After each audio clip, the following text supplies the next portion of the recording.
সবাইকে আসসালামু আলাইকুম। আমি ফরহাদ আহমেদ, এডিশন ফিশারি থেকে। তো আপনারা এখন স্ক্রিনে দেখতে পাচ্ছেন আমি আজকে খুবই মজা করে চিংড়ি দিয়ে নুডলস রান্না করতেছি।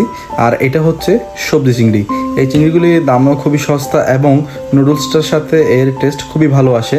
তো আপনারা দেখুন, প্রথমে আমি এটাকে কিভাবে প্রসেস করতেছি। আমি এটাকে ভালোভাবে এর মাঝখানে কেটে এবং মাথাটাকে পরিষ্কার করতেছি। তো পরিষ্কার করে করে আমরা সবগুলো বাটিতে রাখবো।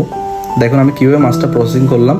তো এরপর দেখতে পাচ্ছেন রসুন। হয়তো আপনাদের মনে হতে পারে যে আমি রসুন, নুডলসের মধ্যে রসুন কী জন্য। আসলে দেখেন, এটা খুবই একটি মজার রেসিপি। আপনারা আমার সাথে থাকুন, আমি স্টেপ বাই স্টেপ আপনাদেরকে সব বলতেছি। তো কিছু পেঁয়াজ কুচি করে নিতে হবে আমাদের থেকে।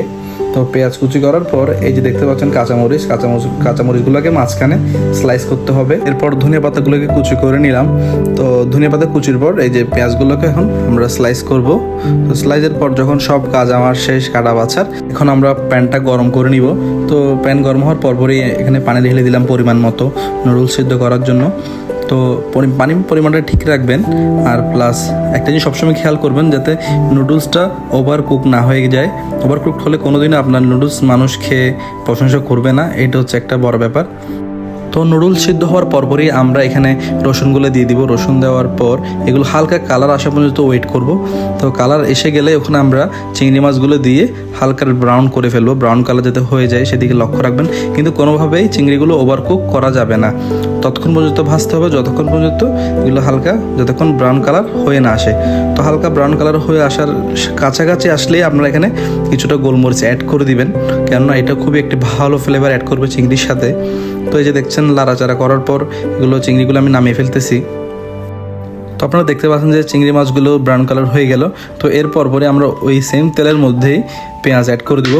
পেঁয়াজটাকে ব্রাউন কালার আসা পর্যন্তই ওকে ভাজতে থাকবো এবং ব্রাউন কালার হওয়ার কাছাকাছির মধ্যেই সেখানে 4টা সেদ্ধ টমেটো, 2 চা চামচ আদা বাটা, রসুন বাটা এবং 2 প্যাকেট সস, 3-4টা গ্রিন চিলি এবং সেখানে আরও আমি দিয়েছি ম্যাগি মশলার 2 প্যাকেট। ম্যাগি মশলাটার ফ্লেভারটা খুবই ভালো এবং এটা নুডলসের মধ্যে খুবই ভালো একটা টেস্ট আনবে। এবং সব কিছু দেওয়ার পরে আমি চিংড়ি মাছগুলো আবার সেখানে অ্যাড করে দিয়ে চেড়ে নিচ্ছি যাতে ফ্লেভারগুলো ভালোভাবেই ঢুকে যায় মাছের মধ্যে।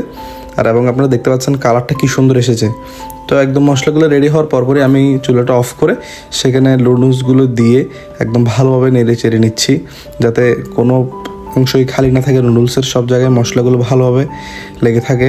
এবং হওয়ার কাছাকাছি সময় আপনারা সেখানে ধনিয়া পাতা অ্যাড করে দিবেন, কারণ ধনিয়া পাতাটা ভালো একটা ফ্লেভার অ্যাড করবে। ধনিয়া পাতাটা গরম গরম অবস্থায় ভালোভাবে নেড়ে চেড়ে কিছুক্ষণ ঢেকে রাখবেন। ঢেকে রাখলে কি হয়, ফ্লেভারটা একদম চারিদিকে ছড়িয়ে পড়বে।